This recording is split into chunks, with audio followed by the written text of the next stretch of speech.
Harvard rowing team. The Harvard women's rowing team watched me down an entire 32 ounces of iced coffee without really coming up for air.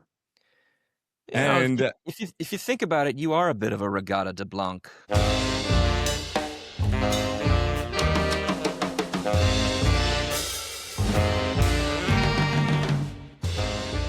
Hello and welcome to Expected Own Goals, Big Cat Coming to SoCal edition. I am your host, Eric Morgan. And I am Evan Davis. We knew that this was probably going to happen for a little while. We speculated on what it might look like if it did happen on our preview episode of the San Diego Wave with Brady O'Toole, which you should listen to if you haven't already. But now it is official. Sportico reported this morning that Cat Macario is moving to the San Diego Wave for a record-breaking $8 million total guarantee over 5 years and a $300,000 transfer fee, while she only had 3 months left on her contract. Yeah, that's outrageous. Yeah, it is official. We have an all Brazilian/Brazilian-born San Diego Wave attack ready to go whenever Macario shows up and is fully fit. Yeah, and I think that's probably the right framing to begin this conversation. Not when she shows up, but fully fit. I think the one pushback I have on this deal, and it's a small one, and it's really mitigated by the fact that she'll be age 30 at the end of the deal, is that it's a lot of money to commit to a player who is regularly not healthy. If there's anything we can say about Katarina Macario's track record, it is that she has had and including right now, she has had a series of varying injury problems over the course of her career. Now, 5 years softens that blow a fair amount, and I suspect at the end of this deal, just given the trajectory we're on, that 1.6 mil a year, if it's roughly the same as distributed over time, plus the high impact player rule, which seems more inevitable now than before, all of those things will make Katarina Macario look like, I think, probably decent value given the player at the end of the deal. The question is how many minutes you get out of her over the course of those 5 seasons. Evan, do you have any reservations in this regard, or does this just seem like a slam dunk for you? I mean, I get the injury stuff. She took 2 years to heal from an ACL, which is long. It's a really long time. So that doesn't feel great. Obviously, the foot injury right now doesn't feel great. But I think given the ceiling of talent, and given her age, like, this doesn't feel like very unreasonable to me, because the science of injuries is so imprecise that you can't really predict that this injury history is going to guarantee that she's going to be unavailable for a lot of this deal over the next 5 years. We just don't know that. Of course not. And if there were seasons you'd bank on her not being injured, these are like solid years to do that. She'll be in like the mid prime of her career when she arrives, and probably tailing off that prime. But I also think she has a lot of skills that are old player skills. She sees the field really well. Her touch is immaculate. These are things that don't go away over time. And the position she plays, especially if she's sort of playing that false nine, as we talked about with Brady O'Toole, is a position that actually requires mobility, but not the sort of excessive mobility that you'd need to play wing or like a front-facing striker. Yeah, a good first touch is going to be a lot more crucial than trying to have the like explosiveness you'd need if you were playing a winger, or if you were a true like off the shoulder target nine. So I think that doesn't bother me. I mean, the $300,000 for 3 months is quite a price. Like, Chelsea got a nice chunk of change for that, but also, like, I'm not really all that bothered, even though it's $300K for 3 months. Like, you want her now, you know, Chelsea's going to extract some measure of leverage over that. Correct. So yeah, that's just the cost of doing business, and it seems like San Diego is willing to pay the money. I mean, if there's any bigger reservation, it's that, like, why would a player of your talent and your profile want to go to a club that often seems like, at best, kind of chaotic, given the history, both from a legal and also just from an interpersonal perspective, that San Diego has kind of carved out for itself. I guess maybe the thing that you offset that with is to say that, like, the things that have gotten San Diego into legal trouble, i.e. like not fulfill a duty of care to players and employees who were subject to harassment and emotional abuse, is that like Ron Burkle and Jill Ellis no longer work for the team anymore. And so Lauren Leichman, I'm sure, can like do the sell of anything that would give you hesitation along those lines is behind us, and we're striking out a new path. Take that for what you will. If you don't buy that, I certainly understand it. But I think when you're staring at $8 million over the course of 5 years, and maybe you want to be closer to what has been traditionally your U.S. home base, she lived in San Diego from the ages of 11 to 18, then I'm sure that it was not difficult for Macario to make this decision for herself. Yeah, this feels like an obvious decision from Katarina Macario's camp. You have a lot of guaranteed money coming your direction, probably still more than you were making at Chelsea, even if you were on large wages. Yeah. You get to go home to a comfortable environment, and you get to play alongside a lot of players that theoretically you can communicate well with and who play a style that is complementary to your own. And 5 years is a really, really big selling point for players, you know. That's guaranteed financial security until you hit the beginning of your decline phase. I mean, that's massive. Yeah. And also probably gives you an opportunity at one more big contract at the end of the deal, assuming that Macario is able to A, remain relatively healthy, and B, produces at a level that I think we think she's going to produce at, which is she may not be the best attacker in the league, but she'll be close and consistently close. And she may end up being the best facilitator and creator in the league by the end of this contract. Yeah. She has, a lot of stylistic similarities to players like Olivia Moultrie or Dabinia. It's that excellent reading of the play.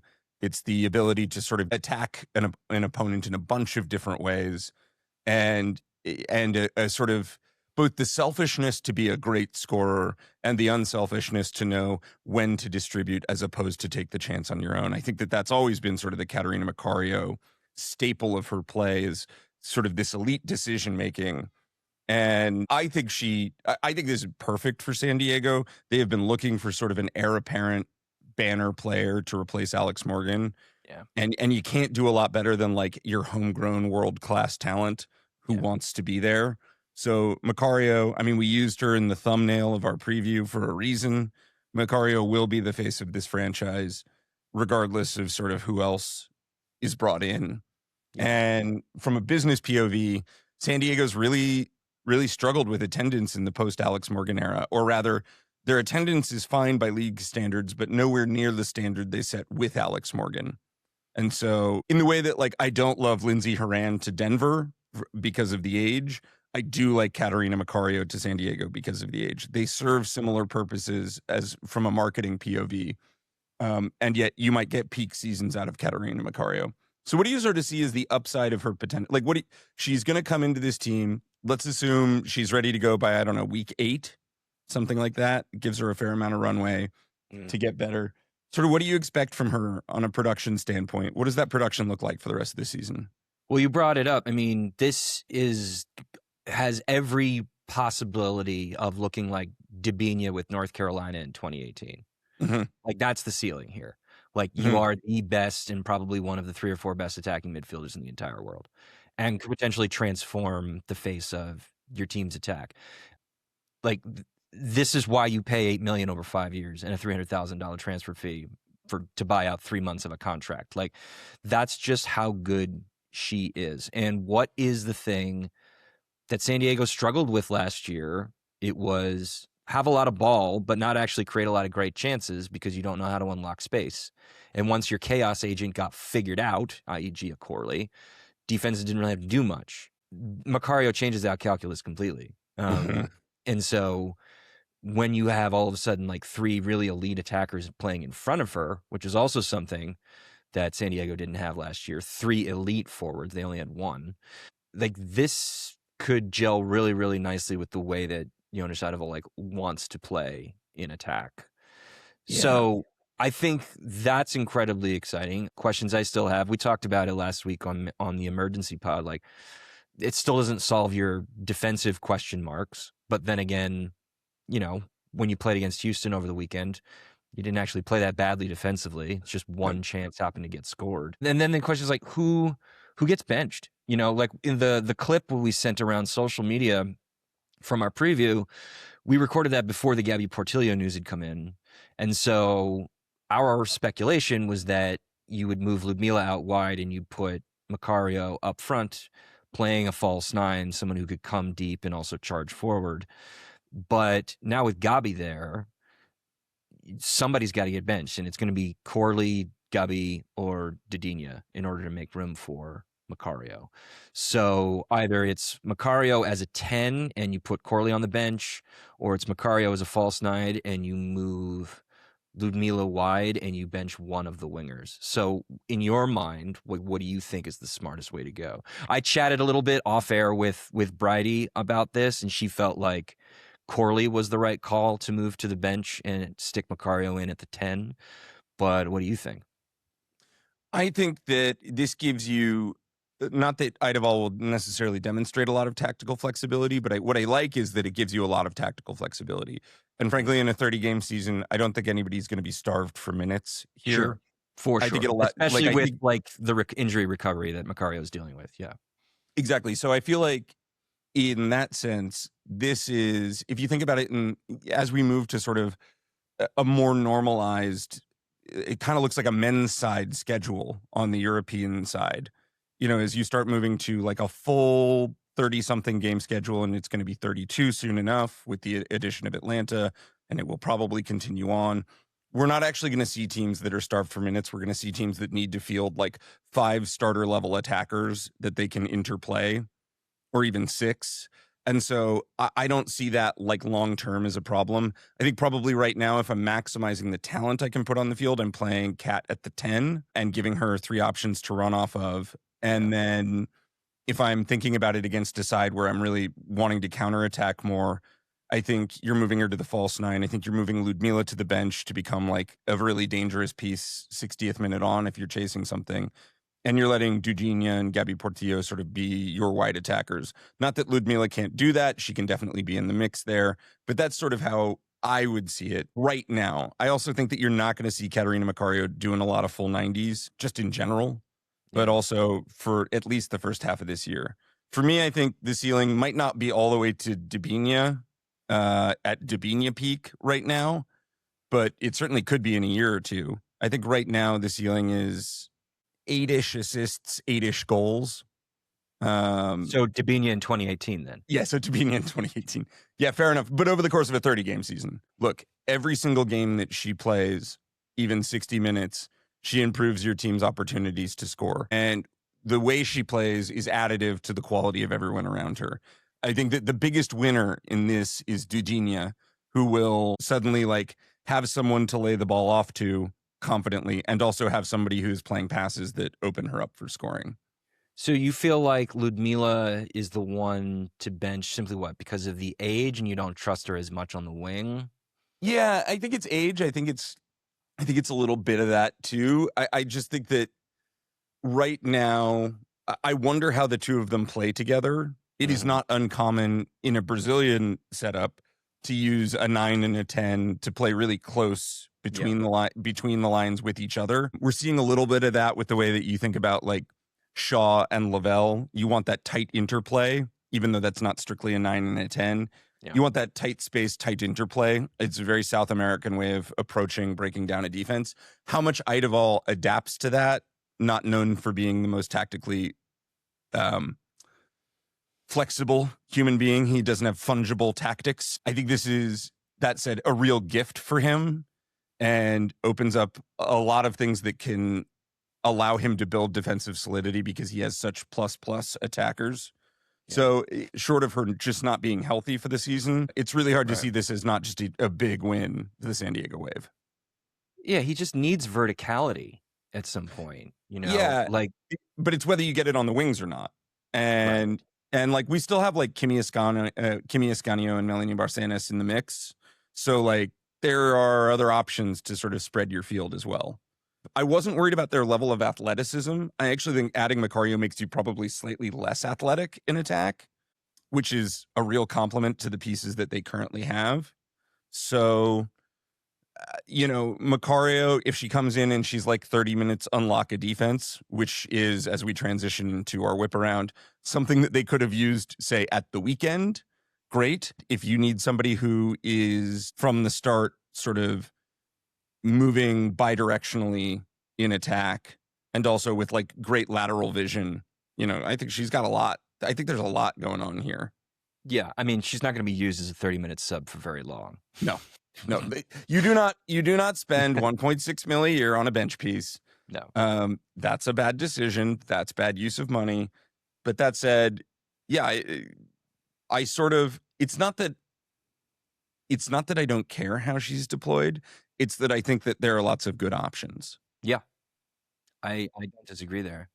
Yeah. All right, let's move on and do our first whip around of the season. I am so excited for this. Let's start with San Diego and Houston, a game where, I want to make this designation. There are a couple players, I think, in the league who are just cowboys, just like riding on the range doing Western movie shit. And Jane Campbell is probably peak of the list cowboy in my mind. And Jane Campbell went out and had herself a day against San Diego. San Diego 0, Houston 1. Biggest shock of the weekend for results? I mean, I guess, but it's also it's a smoke and mirrors result, and you just pointed to why, because Jane Campbell stood on her head in the second half, and that's basically the only reason that Houston walked away with a win. It's obviously a game state influenced situation because San Diego was down 1-0 going into the second half, and so they had to pour it on. But some teams defend a 1-0 lead better than others, and Houston did not defend a 1-0 lead very well. That's other than Jane Campbell pulling out the heroics. That's right. The second half XG totals for those two teams: San Diego 1.13 XG, Houston 0.02 XG. Yeesh. Houston tried to shut up shop. They didn't do it particularly convincingly, except Jane Campbell just had herself a day. Yeah, which, of course she did. Yeah. So it's kind of interesting that, like, even without, and it's part of it's Houston, and Houston's not very good, but it is also part of the reason why, like, even if the Macario thing hadn't happened, I feel as if the additions of Gabi Portillo and Ludmila would have given San Diego enough creative juice to maybe stymie, to some extent, a lot of their attacking problems from last year. Because it wasn't as though they were just racking up a ton of shots, but they were all low XG chances. Like, they were putting up, like, quality chances that Campbell was just doing a yeoman's job to keep out of the net. And so you throw Macario into that, that's pretty exciting. So, yeah, I think the Wave can probably feel pretty hard done by when you come up. But when you come up across a keeper with a hot hand, these sorts of things can happen.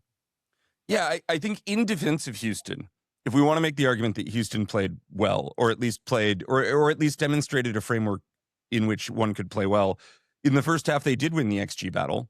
They were quite solid. And Kate Fossey got a chance right in the middle of the box that was worth like 0.26 XG, and she just hit it straight into Didi. And that kind of movement, the movement that unlocked those chances, Houston got 4 shots off in the half and got 4 shots off for 0.54 XG. That's taking your opportunities on the road to get yourself in dangerous positions to create scoring chances. I think the second half is obviously kind of a disaster for them, bar Jane Campbell, but there was maybe a little bit more than I expected. I thought Houston kind of took the game to San Diego in interesting ways in the first half. But the minute they got that lead, right on the stroke of halftime from Mackenzie Roby, they came back out with sort of no intention to really play football, and it nearly burned them. Yeah, I mean, the Fossey chance is the Fossey chance, and if she puts that away, it's an even more starkly different conversation. But they didn't generate anything of value beyond that, even before Roby scored. So I'd like to see them do it for, at least get 2-3 of those kinds of chances in a game that they think is winnable. I also hope that Kate Fossey's ankle is okay. She rolled it pretty badly and had to get literally carried off the field. Well, there's a Linda Ulmark chance in the 27th minute that strikes the post that's pretty good as well. It's 0.14 XG, but like, I think if there's anything that we can pull away from as well is that it seems like Houston's going to rely on these rookies, and these rookies have some very real upside. So that again, I don't need to belabor the Houston point, but it's not like in addition to the result, there weren't things that you could be okay about. That second half still a disaster. San Diego, obviously no real reason to have concern. This is a bad, weird result to start your season. But, come Monday morning and the announcement of Cat Macario, I think any fears should be assuaged. Similarly, I think the Washington Spirit, breathe, just keep breathing. Yeah. Yes, you lost your home opener 1-0 on kind of one of the only good chances either team took the entire game. I think it would be fair to say maybe the only good chance, because I don't really rate whatever happened to Cantore, why they're calling that a shot. I was talking with Jason Anderson in Washington after the game, and we were both looking at the XG, and he was surprised it was close, and then we both remembered what the Cantore chance was, which was sort of like a weird scorpionish touch from behind her to try to settle the ball in the box on a cross. Not really a shot. Would have been fine to not being categorized as a shot, and has been. Yeah. That said, Washington looked like the better team for the first. They came out of the gates real strong. They looked strong for the first 15 minutes. They had Portland back on their heels, and then, is so often the case between good teams, the team that is the aggressor, if they sort of don't score in those first 20 minutes, the game settles into something that isn't exactly what they'd like. Nobody should draw any conclusions from opening weekend about any team. For one thing, right. I just want to, that's an important preamble for all of this discussion. For another, the conditions were quite windy and not super pleasant. Oh my God. As you got to experience firsthand. Yeah, wind that could knock me over. Wind that sent a stanchion sideways and a bunch of Washington Spirit employees chasing folding chairs. It was bad conditions. Yeah, there's that, and you should really bear that in mind. The other thing that that certainly piques my interest is, like, maybe Portland's midfield isn't going to be as disastrous as we think it's going to be. I don't know if it's going to be disastrous per se. Bauger had herself like a nice game, and all that really required was solidity. The defense was more impressive for me from Portland. Yeah. They really denied a lot of space. I actually think the primary issue here is that Washington, now without Croy Bethune, lacks a primary ball progressor in the midfield. Lacey Santos didn't have her best day, but really relying on Hal Hirschfeld to be your ball progressor. And she talked about it in the press conference, but like, and that she likes doing it. That's really not been her game as a pro. And it's not Rebe Bernal's game either. And so you end up with this midfield, maybe just a little quandary going on there about how we get the ball through there. And Portland, to their credit, and I think a lot of this has to go to Sarah Loudon for prepping them this way, because Wilhelm showed up, literally 24 hours beforehand. But I think closing down space and denying space through the center of the park really did work for Portland. Yeah. And especially after those first 15 minutes. Yeah, and this is going to be how they'll need to play against superior teams on the road, quite simply. So if this is the game plan with the Bauger and potentially Shea Harvey engine room, then at worst, it's going to be probably more functional. Maybe that's the word. Yeah, that's right. And that's kind of all you need, especially when you get Sophia Wilson in the starting 11 again. This is sort of what I meant by the teasing joke, does a midfield matter? Portland is not asking a ton of their midfield right now, which is correct, given the talent that they have on hand. Jessie Fleming had herself a nice solid game if she can sort of shuttle and shut things down. Portland had a game plan that nearly didn't work because of those first 15 minutes, but once the game settled, really did work and really did stifle Washington when they tried to get back in the game. And then Olivia Moultrie. Pietro Torden plays an absolute rocket of a ball off of the inside of Olivia Moultrie's foot. You can debate whether or not she meant it or not. I will say that from behind the goal, I thought she meant it. It just went off a little better than she did. She deadens the ball, beats Tara Rudd. Tara Rudd, after the game, shrugged it off in sort of the mix zone, which I think is also the correct interpretation of events. Sometimes you just get beat. And then there was a question of whether Sandy McIver should have been out and would have been out more. Would Aubrey Kingsbury have been there? I'm, again, not going to be hypercritical of that moment because the XG on that shot ends up being like 0.61, and Olivia Moultrie dispatches it Before the game, she kind of looked like she was wearing invisible earbuds listening to death metal. And Olivia Moultrie like approached the game with that kind of idea of play. And in the one opportunity that really fell to her, she was an assassin. And from there, the Spirit, that's where you really started seeing the Spirit struggling with progression when they knew they had to attack. But these are probably two of the handful of best teams in the league as well. Yeah. And these results are going to happen between two of the best teams in the league. We think Portland's in great shape. Evan, you picked the Spirit to win the Shield. I have them winning the whole thing. Yeah. And so I don't think either of us are like going to be taking a ton of pause about this. Can I just say Rowdy Outy was excellent. I highly recommend everyone visit. It's a really special environment. It is loud. It is constant. That stadium is so vertical.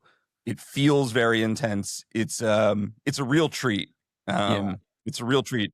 XOG friend of the pod, Andre Carlisle, made a point on social media that you look around the state of DC sports between the Mystics, the Capitals, the Wizards, the Nationals, the Commanders, and DC United, maybe more than any of the rest. Like DC is a Spirit town. Like Spirit is the Spirit are DC's team.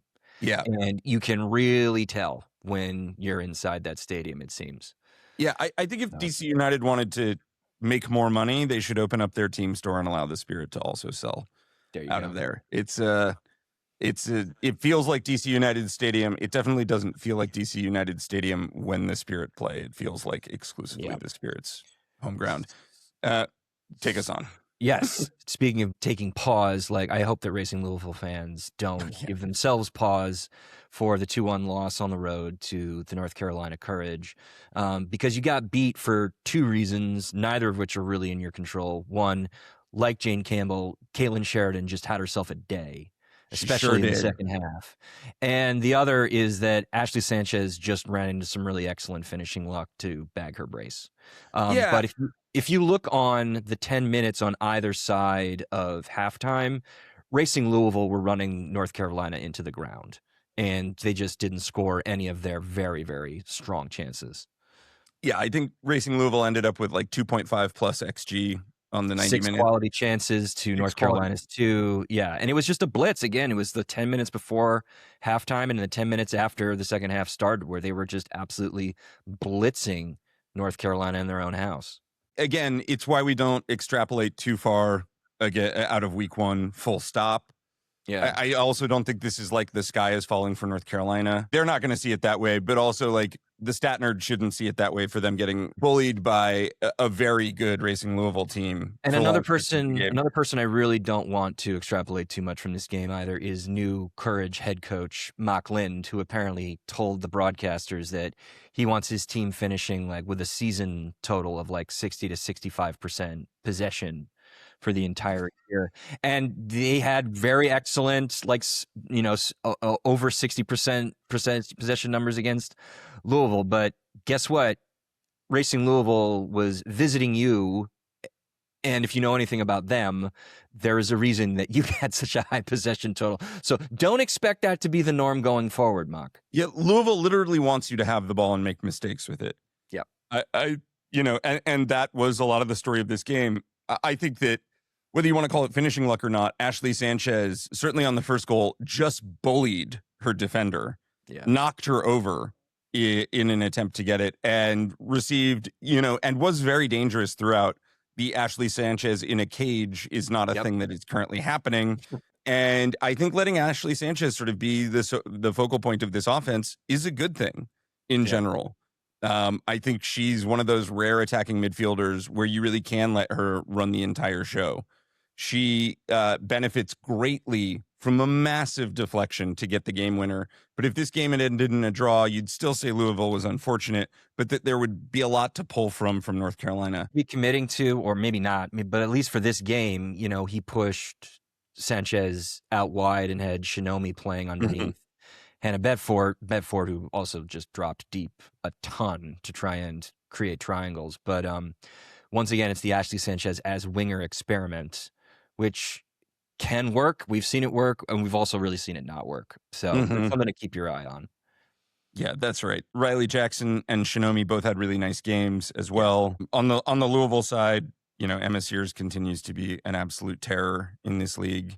Yeah. And it was nice to see Sarah Weber get on the end of a finish. Really good chance. Yeah, really, really good chance. I thought Quincy McMahon had a really nice, it's sort of the first time we've seen Quincy McMahon come out and have a full game. I thought Quincy McMahon had herself a really nice game. Yeah. Jordan Bloomer, I know that the post-shot XG is not going to be super favorable on you in this game. You got one freakish, You got one freakish deflection that went against you, and your defender got bullied for the other one. And she made one of the best double saves, arguably a triple save that I have ever seen. So whether Jordan Bloomer is real or not, we'll find out more through the season. But I think that there was every indication that she might be. Yeah, right, there's another goalkeeping performance that maybe is more indicative of true talent at the moment. And so that was the game you finished the weekend with, which was Angel City's 4-0 drubbing of Chicago. Oh my God, we were both there. Yeah, there were two goals that Alyssa Nair really needed to do better on. Quite literally, one of them was a .03 XG shot from Kennedy Fuller with a .02 post-shot XG. Kennedy Fuller would have hit a shoebox in the center of the goal with that shot had there not been a goalkeeper there. And the shoebox might have done a better job stopping that shot than Alyssa Nair did, who let that ball squirm under her torso in a way that I kind of couldn't believe. Yeah. And frankly, neither could Kennedy Fuller. And then Nair played the ball straight to Ari Borges for Ari Borges' goal. Right. I think Angel City did. Speaking of teams to not overread from this weekend, Angel City had themselves a great game, and yet 4-0 is very, very much overstating what they did. It's overstating what they did, and it won. Alex Strauss agrees with you. He said much in the press conference, like, let's not get too high. Let's celebrate the win, but let's not get too high. We still have things that we can improve on, et cetera, and so forth. The other thing to note is like the Martin Sjögren's introduction to the NWSL and how he handled it. Because two things, Katie Atkinson, formerly Katie Lund, was available on the bench. And we know that signing is probably the succession plan that eventually Nair is going to be moved on or she's going to retire. So then the question is, how long do you wait before you make that decision? And maybe Atkinson isn't 100% fit still and she needs just a little bit more time. I don't know. But that's something to really pay attention to. And then the other thing is the use of B. Franklin alongside Sam Staub as a center back and bringing Michelle Alozia down at right back, which is something she's done before, maybe more as a right wing back with Houston, but it's something that she's done before.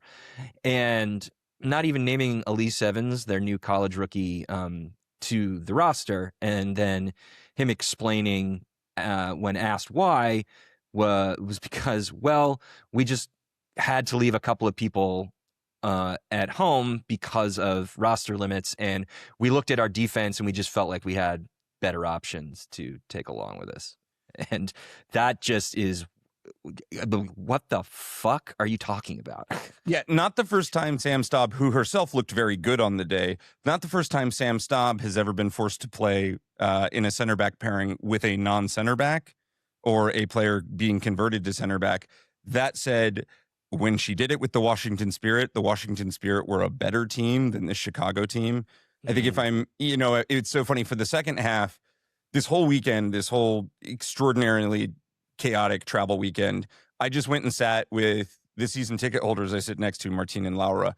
And like they were both obviously stoked about how this second half was going, but it just the constant reminder, Angel City, this is Chicago.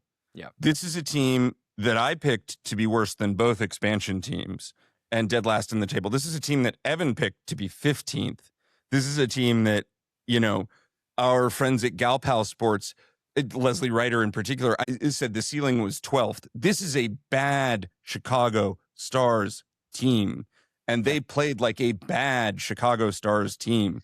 And there's no amount of Jamise Joseph that's going to fix that. And listen, overnight. like, I mean, it's not like Hugren had like easy choices to make back there. No, he has a lot of bad choices. Yeah. Katrin Hendrick was not available. Aaliyah Farmer is not available. Natalia Kuika is not available. So any like player with professional experience who you could slot in next to Staub wasn't available to you. And maybe you genuinely believe that Evans is not ready to start an NWSL game. That's fair. She is a rookie center back coming out of college. She wouldn't be the first to not be ready on day one to take that job. But when the answer you offer, the explanation you offer is, hey, we had to leave somebody at home and we just felt like we had better options than her, is just not going to cut it. I have more questions now for you about how you're handling your roster than I did before. Bad as the Nair howlers were, and they were bad. The worst thing that I saw in that game from Chicago was the line-breaking long ball that got to Svendis through like 5, and I was seated directly behind the goal for this, through like 5 separate Chicago defenders. And this isn't the best long ball this isn't one of those that you feel like just splits all the lines. This is a matter of like bad positioning and bad reaction from Chicago's defense. And it leaves Svendis essentially in on goal to then play a ball back across the center of the park to Neos. And, again, Nair's post shot on that's disastrous because Neos just plays it through the center of the goal. It was all so bad. And the best case scenario here, and I said this to friend of the pod, Chris, at halftime, is that like Chicago gets blown out and they have to see of their ways, and they got blown out. And I just think the post-match comments from Shugan are not seeing the error of your ways. I think that's fair. Our buddy Kieran Doyle Davis said that it actually really wasn't that bad a performance from Chicago. If you think about it, it's like if bad teams on the road are going to play a technically superior opponent, then like they could have done worse. And I guess that's true because they're probably there were at minimum 2 goals that Angel City probably didn't deserve, but for a couple of like really gaudy goalkeeping mistakes. And it's not as though Angel City like put on a light show, like, about an average total of XG. The XG per shot is actually pretty low, which in a vacuum you'd say like, okay, well, that's what a team with a talent deficit should be doing. Like, let you take a lot of shots, but not a lot of very good shots. I think the problem is that they still managed to put up 2 or 3 like pretty high quality chances in that mix of like high volume, low quality shots. And they ended up scoring one of them. So I think that, or 2 of them actually. So I don't think I totally buy the like bad team probably did as good as they could. Yeah. Now it's not to say that like Angel City played like mind-blowingly well. I don't think that they did. I think they did fine. I think they had a fine day. But Chicago did themselves absolutely no favors. Yeah, if there's sort of deeper stuff you want to pull right now from the Angel City game, it's that they came out in a sort of flex formation that in attack, that in defense kind of looked like a 4-3-1-2, but Riley Tiernan was dropping a lot deeper. And staying wide, which was interesting. Yeah, which was interesting as well. But in attack, there was a ton of interplay on that Sams Thompson side of the defense that I think is going to be exceptionally dangerous moving forward with Kennedy Fuller and then in turn with Svendis. There was the kind of interplay I think you'd imagine Alex Strauss has been drilling all winter long. And there seemed to be, unlike last year with Angel City, a knowledge of how they wanted to move the ball up the field. Granted, that will be tested against, 15 better teams, but you only can beat the opponent in front of you. And I felt like Angel City had a good plan to do that. Let's move on and talk about a scourge of the pod, the Seattle Reign, who endure a predictable enough Orlando weather delay, overcome Barbara Banda attempting to grab the game by the throat, and sneak out of Central Florida with a 2-1 result. Evan, what are your takes on this game? Another like they can't keep getting away with this kind of performance. Like how does Orlando put up that many good shots and somehow still only get a goal out of it? It happens. But like once again, Seattle managed to like sneak their way through and, converted their only good chance. Correct. And then scored another one and got all 3 points. It's totally maddening and so par for the course. I want to say to Seattle's credit here, and by the I way, don't know how repeatable it is. Before you go on with that, it's funny that like this is the third game in a row, wrapping around to the end of last season, where Seattle has played Orlando on the road, and they finally got the result their heart desired. I want to say credit in individual ways. First to Jess Fishlock, who won a really tough physical battle to get her shot off. Great chance that ends up giving Seattle the lead before what turned out to be a 19-hour weather delay. And then on the back end of it, Brittany Ratcliffe did everything she could on sort of the third phase of a corner kick it's a textbook, exactly what you're supposed to do, falling away header. She generates a ton of power and slots it into the corner. I don't know how repeatable it is, but when the moment came, she executed brilliantly and put Orlando in a position where they really didn't have a lot of time to chase the result. So on an individual level, 2 real moments of brilliance from Seattle players, I think won this game for them. And another story of like what happens when your goalkeeper has a good day or a bad day. Like Anna Morehouse only faced 1 post-shot XG and she gave up 2 goals. Meanwhile, Claudia Dickey faced 1.3 post-shot XG and only gave up the 1 chance. Yeah, and the 1 chance was utterly unstoppable. Barbara Banda may have to be the entirety of Orlando's offense, but boy, is she back. You give Barbara Banda the ball in space, you allow that, you're in a world of hurt. Yeah, but like San Diego or like Louisville, like I don't think Orlando needs to panic yet. No. This was another annoying game that didn't break their way, which is a shame. Yep. On the less likely to be aggrieved in a 2-1 scoreline front, Utah 1, Kansas City 2. Yeah. A tale of 2 halves, if there ever was one. Yeah. A windy day, but not nearly as extreme as some other parks across the league over the weekend. But Kansas City just seemed to not remember how to play football for a half, and then they really, really remembered how to play football. Yeah. Kansas City, Utah came out and I think effectively stifled Kansas City for long stretches. I was impressed in watching the tape back that I felt like Kansas City they sort of let it be the Ali Sentner show for a little bit, and Ali Sentner struggled to create a lot in the first half. Well, she created shots from outside the box. Don't deny her exactly. Don't deny her small pleasures. Yeah, deny her the opportunities we think she should be taking. Mm-hmm. And then Tatum Milazzo scores what I would define as every attacker's, and she's not an attacker, but every player's least favorite attempt to score, which is you need to lead with your head with an on-rushing goalkeeper. And Milazzo sticks with that. The ball is a dime that drops onto her that's going to cause problems regardless, and Milazzo grabs a goal for the lead. It was like, are Utah going to be pluckier than we think? They really outplay Kansas City in the first half, and then in the second half, Kansas City just remember who they are. Somebody joked, Chris Armas must have at halftime just been like, play like you did last year under Vlaco. Forget whatever I said. Yeah. Smart plan. Yeah, honestly, great plan. Get out of the way. But also, like Mia Justice faced 0.9 post-shot XG, and she gave up 2 goals. And we don't know what hard on her for that, but yeah. But my point being that, like, there would that have happened if Mandy McGlynn were in goal? Maybe not. Don't know. But it's going to be significant that Mandy McGlynn was injured and potentially could be injured for a while. We don't know the state of her finger at the moment, but Kansas City created 0.13 XG in the first half and 1.72 XG in the second half.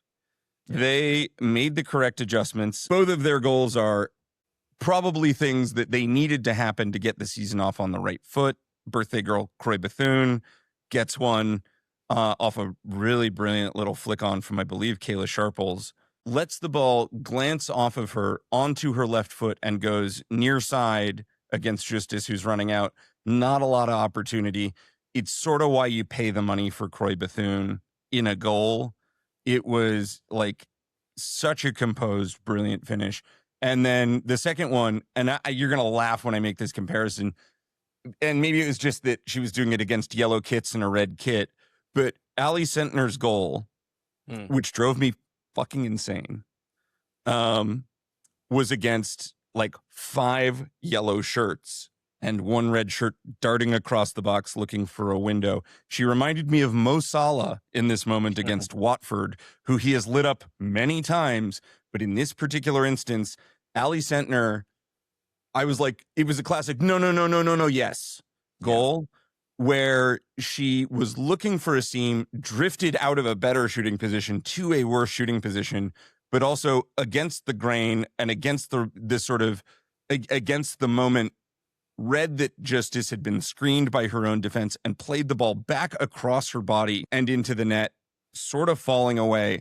And you could tell in retrospect that she was setting up that shot the whole way, but in real time, the shot is a surprise and it catches literally the entire Utah team off balance. Yeah. And if Ali Sentner is going to be given the keys to the car and ends up taking a lot more shots that look like what she took in the second half as opposed to the first half, and that just happens to be one of those chances, she is such a clever player that when closer to goal, that's a great thing for them.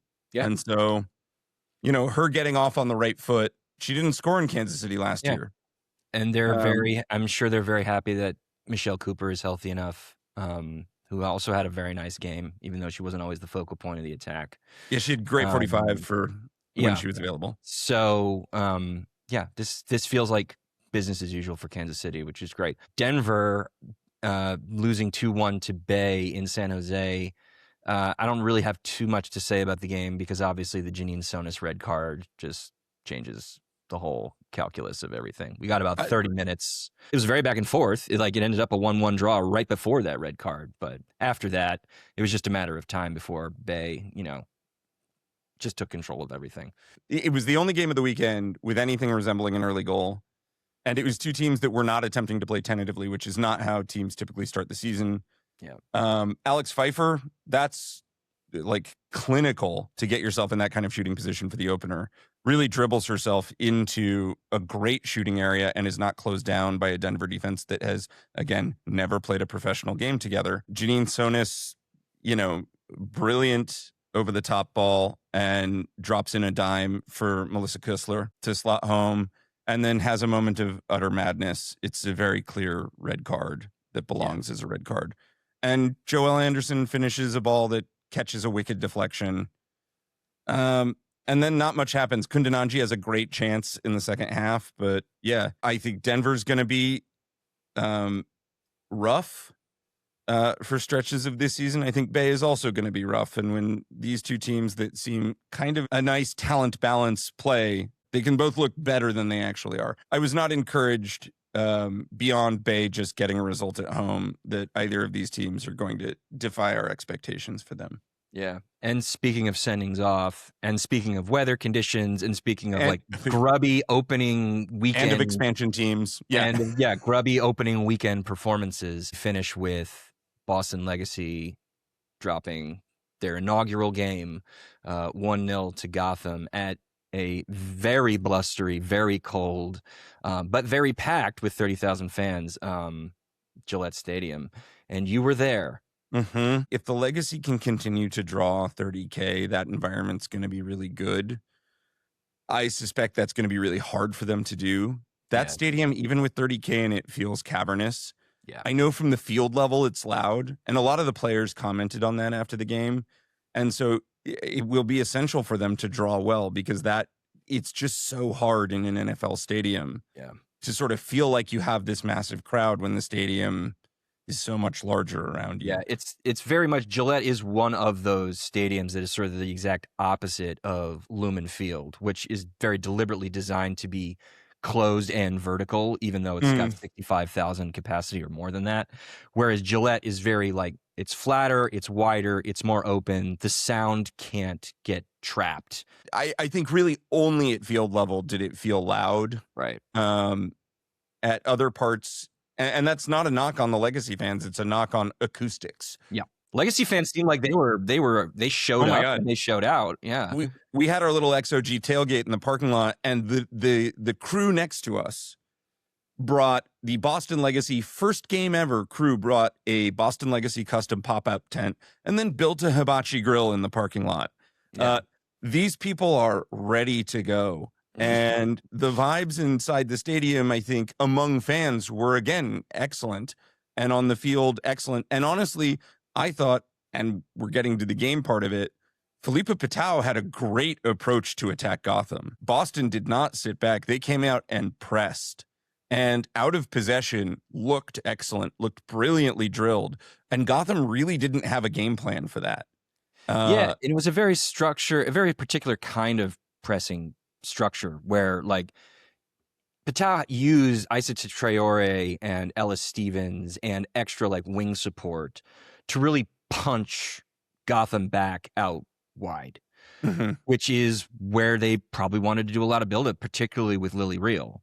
So, and then with Midge Purse dropping in at right back because both Bernunia and Mandy Freeman were not available, you knew that there was probably going to be a lot of attacking width on the other side as well. So to sort of like concede the middle when it was Katie Lampson, nay Stengel, to worry about, and really focusing on keeping Real and Purse pinned was effective. I mean, Gotham, despite scoring and also having the only quality chance of the entire game, they were not good, offensively. Now, again, the wind was insane. The weather was truly chaotic, and that does play a big part in this.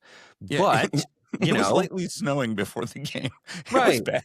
Yeah. I mean, it was like the Patriots in November or something. Nice. So, I mean, there's a very interesting combination of, like, Gotham didn't play well for reasons completely out of their control, and also didn't play well because Pitao had an idea. But you also put it the best when you said, without the ball, we got something here. With the ball, I think I posted from our account. Gah! Yeah.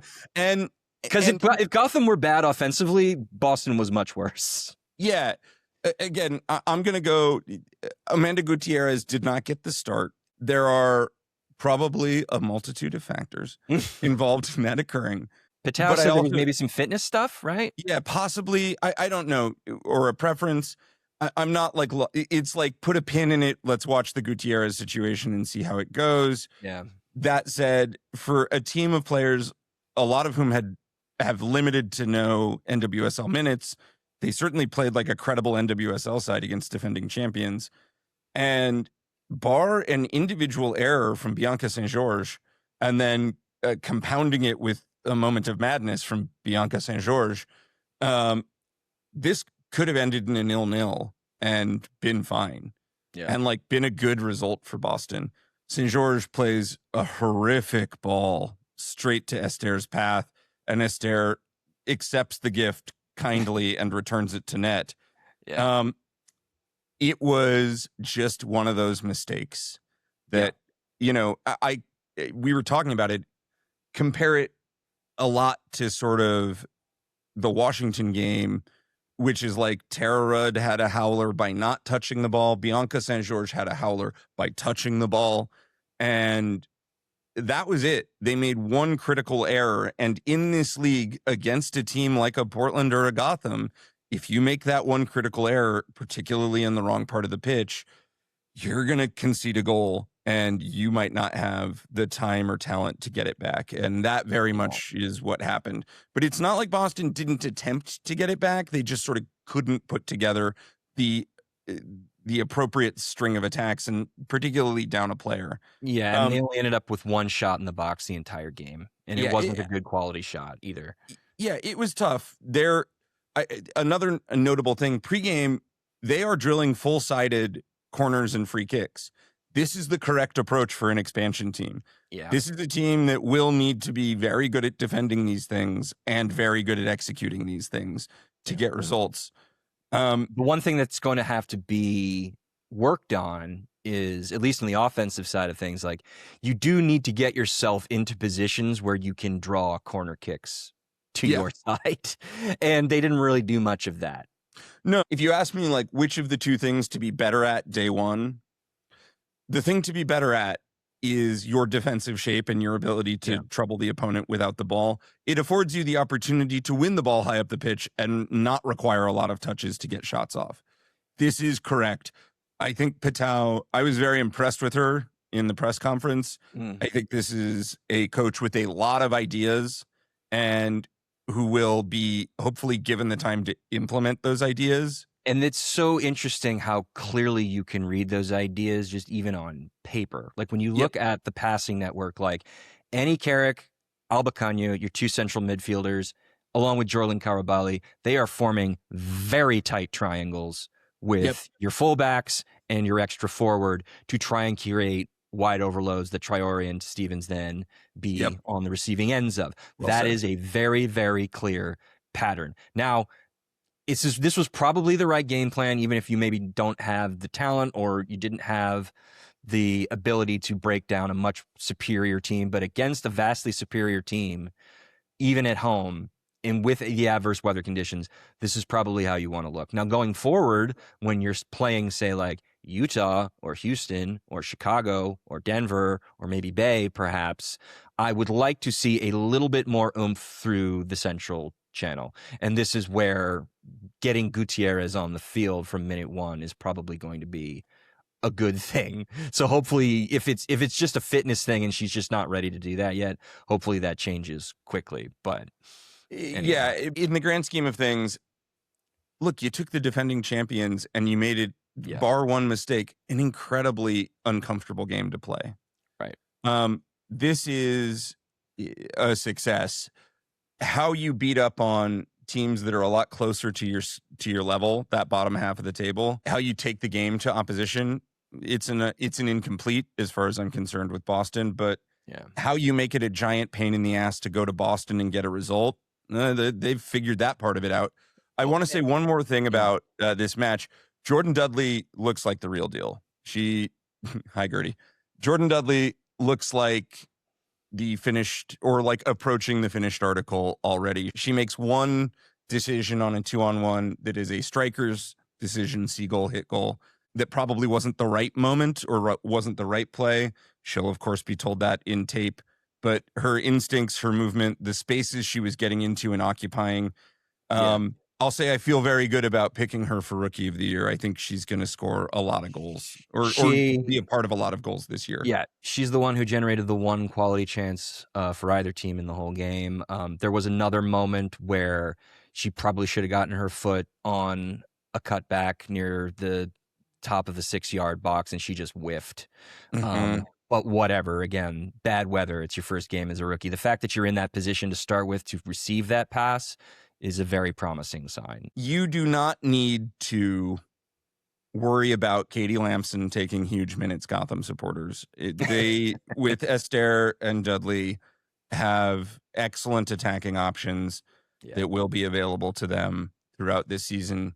It's 3 hard points, but 3 points all the same. If you ask me which of the 2 expansion teams I'm higher on out of this weekend, I will retain Boston. Listen, I'm just happy to have some tape. To actually have a sense of like what this team looks like. Bianca St. George as center back is going to be an interesting experiment. Wonder how long that lasts, but that's a discussion for another day. I mean, and the big takeaway is that it seemed like it was a good occasion. Yeah, it was. And, I just want to say, first off, Emily Sonnet after the game was asked in the mix zone about having never seen tape. And she's like, what are you talking about? We've seen tape. They played preseason. What are you talking about? And it was just this agreed. There wasn't a lot of match tape, but these are professionals who see things.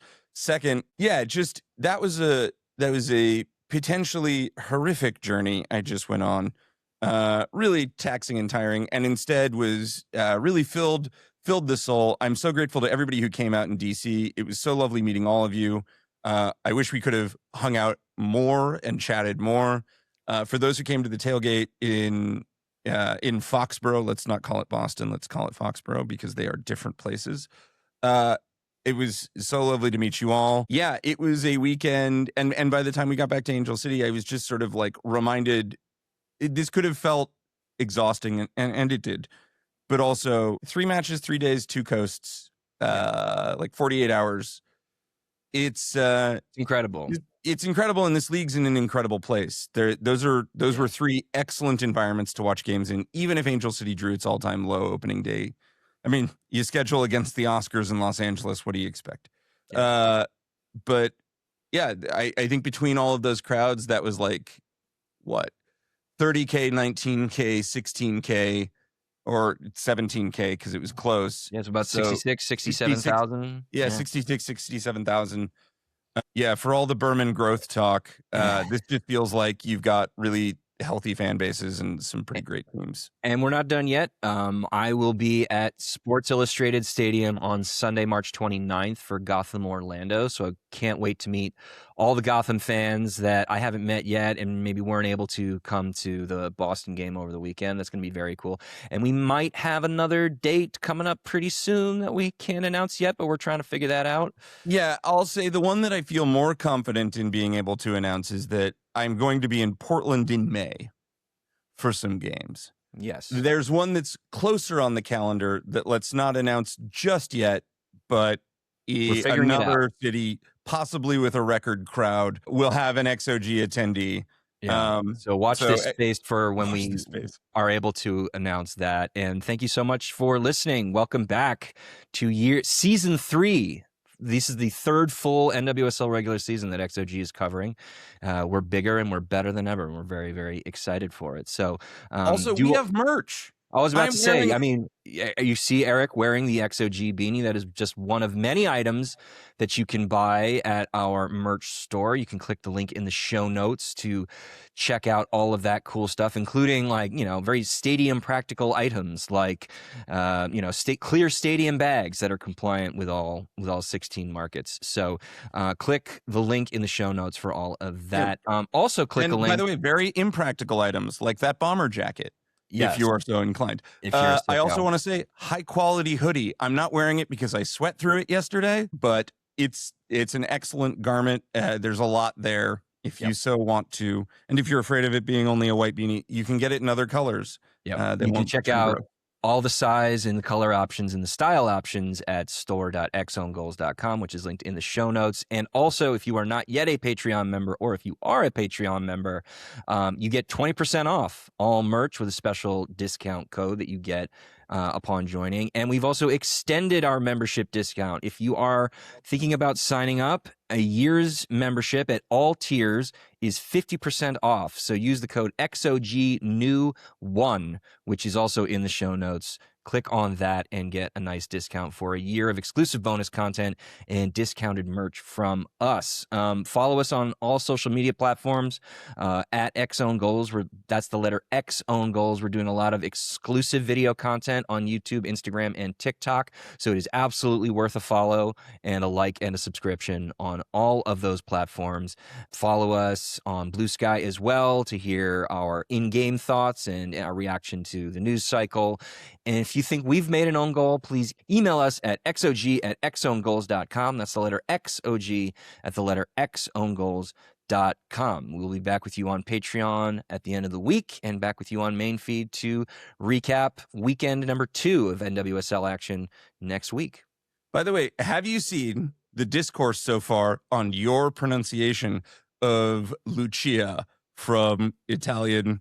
There are people who are pushing back about it, and then the Washington Spirit gave a big thumbs up today on TikTok to your pronunciation. We will delve deeper into this, but Di Guglielmo or Di Giulielmo debate goes on.